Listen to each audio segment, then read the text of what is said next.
प्रिय विद्यार्थियों, आज मैं आप लोगों के सामने कर्णखंड काव्य के चतुर्थ सर्ग का वाचन कर रहा हूं और उसका सारांश भी बता रहा हूं। चतुर्थ सर्ग की शुरुआत में युधिष्ठिर के समझाने पर, युधिष्ठिर के बार बार कहने पर कृष्ण पांडवों के दूत बनकर हस्तिनापुर जाते हैं और ये समझाने का प्रयास करते हैं दुर्योधन को कि पांडवों का राज्य उन्हें वापस दे दो और आपस में समझौता कर लो, युद्ध की नौबत ही न आए। किंतु दुर्योधन एक ही हठ लगा के बैठा था कि बिना युद्ध के पांडवों को तो मैं सुई की नोक के बराबर भी जमीन नहीं दूंगा। वापस लौटते समय कृष्ण कर्ण को बुलाते हैं, उसे अपने रथ पे बिठाते हैं और उससे कुछ दूर जाने के बाद कहते हैं कि हे कर्ण, जब तक तुम दुर्योधन के पक्ष में हो तब तक तो युद्ध निश्चित है। युद्ध टालने का सिर्फ एक उपाय है कि तुम पांडवों के पक्ष में चले आओ, और उसका कारण भी बताते हैं कि तुम पांडवों के बड़े भाई हो। युधिष्ठिर आपके अनुज हैं, आप युधिष्ठिर के अग्रज हैं। यही अच्छा होगा कि तुम चले आओ पांडवों के साथ। और इतने नहीं, ये भी कहते हैं कि चलो मैं तुम्हें सम्राट बना दूंगा। कहते हैं अरे चलो तुम्हें सम्राट बनाए अखिल विश्व का पल में, जिससे यश विस्तार तुम्हारा हो पृथ्वी मंडल में। कर्ण कहता है देखो, आज तक तो हमारे पास कोई नहीं आया, और अब जब हमने ये प्रतिज्ञा कर ली है कि हम अर्जुन का वध करेंगे, तब एक नए रिश्ते हमारे पास आ रहे हैं। वो कृष्ण का प्रस्ताव ठुकरा देता है और कहता है कि आप क्या चाहते हैं? जिस तरह से मेरी मां ने मुझको ठगा है, उसी तरह से मैं अपने मित्र दुर्योधन के साथ दगा करूं? ऐसा मैं नहीं करूंगा। अब युद्ध हो, यही मैं भी चाहता हूं, और मैं जानता हूं कि जब तक आप पांडवों के पक्ष में हैं तब तक तो हम लोगों की विजय निश्चित है। पांडवों की विजय निश्चित है, हम लोगों की पराजय तो होनी ही है। किंतु माधव, मैं एक बात सत्य बता दूं, ये कर्ण है, वीरव्रती के समान चट्टान की तरह दुर्योधन के मार्ग में खड़ा रहेगा। जब तक ये जिंदा है तब तक कर्ण का कोई वध नहीं कर सकता। अंततः संधि के सारे प्रयास विफल होते हैं और युद्ध निश्चित हो जाता है। तो आइए देखिए इसका वाचन कहां से शुरू होता है। केदारनाथ मिश्र के द्वारा रचा गया है। आइए वाचन करते हैं।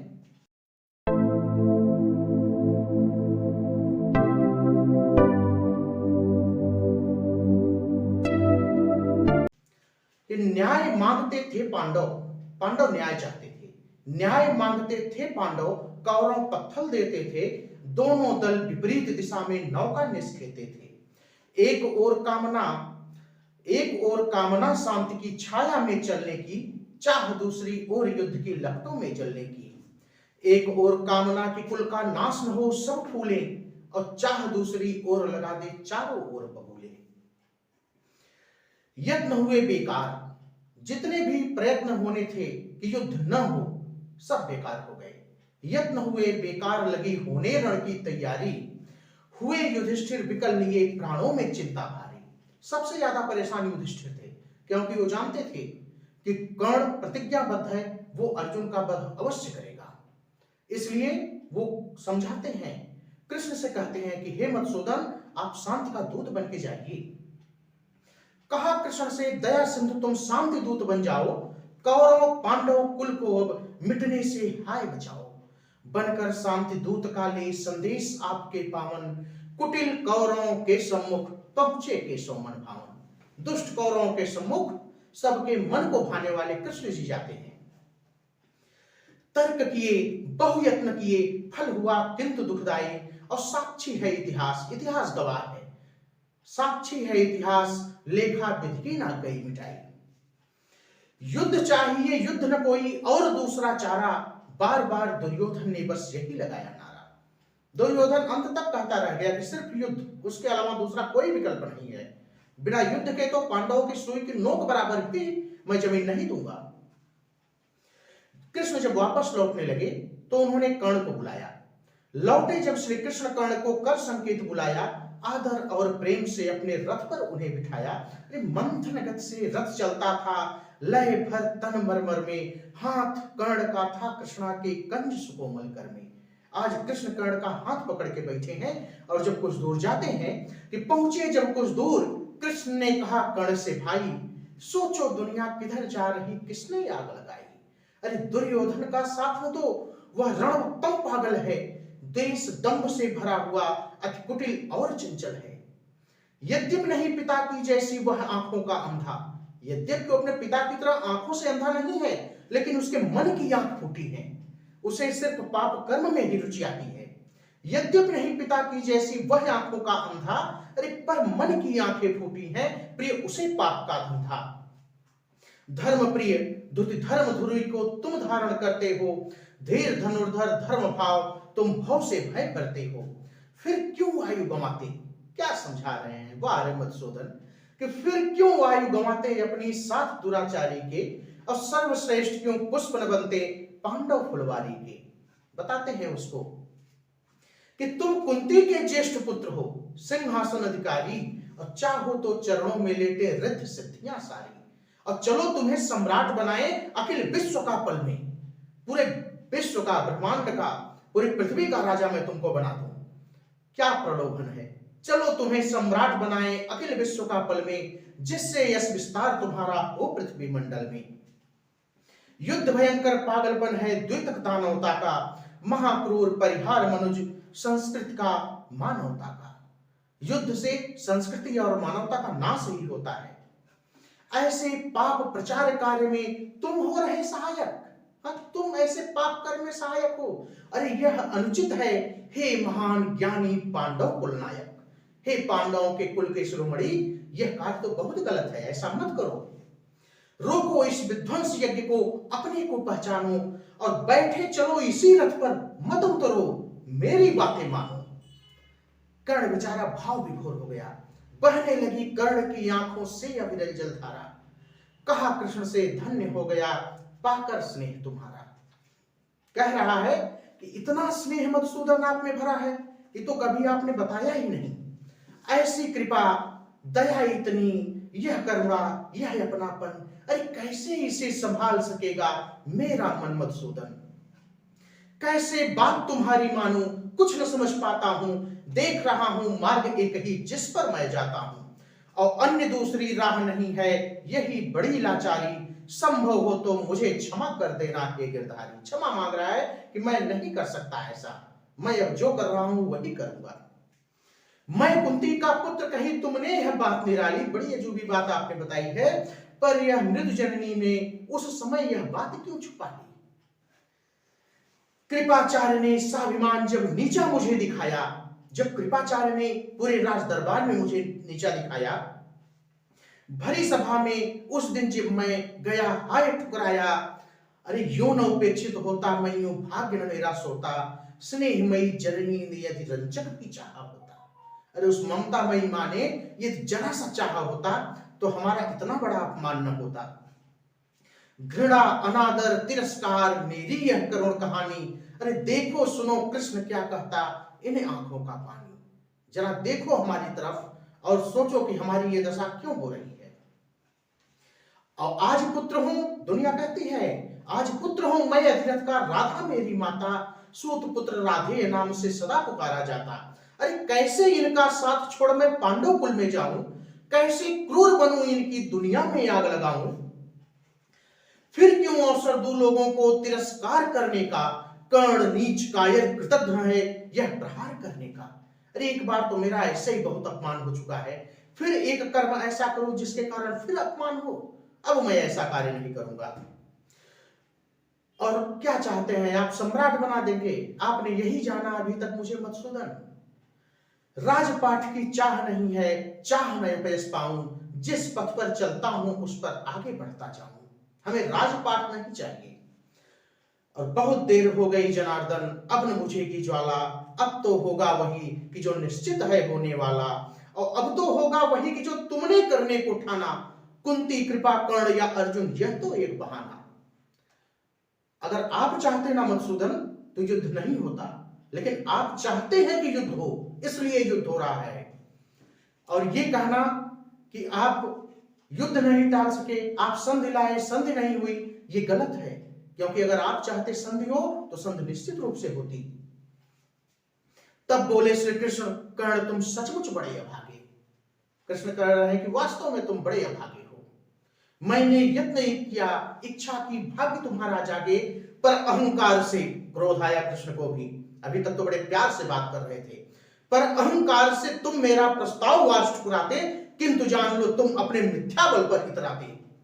रणलिप शासन से व्याकुल तुम जलते और सुलगते, झूठे आदर्शों के पद पर नित अपने को ठगते।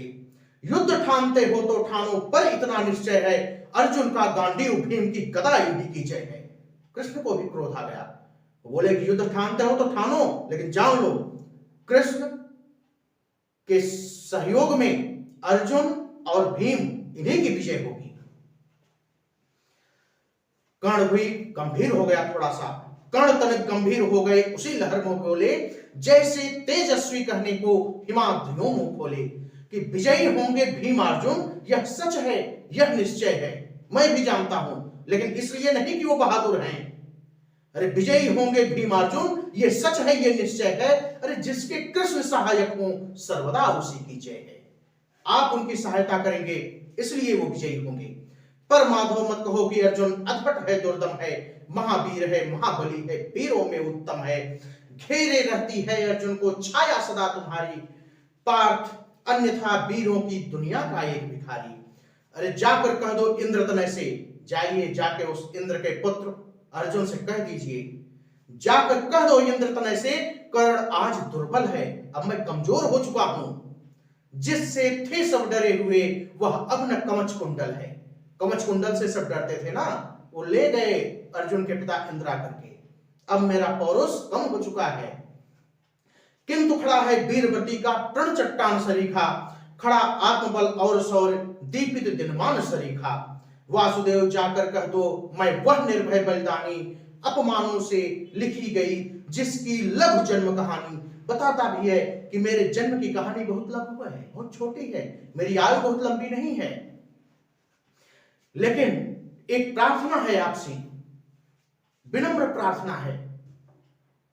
कहता है कि आप युधिष्ठिर से ही मत बताना कि मैं उनका बड़ा भाई हूं, नहीं तो मधुसूदन इसका परिणाम बहुत भयंकर होगा।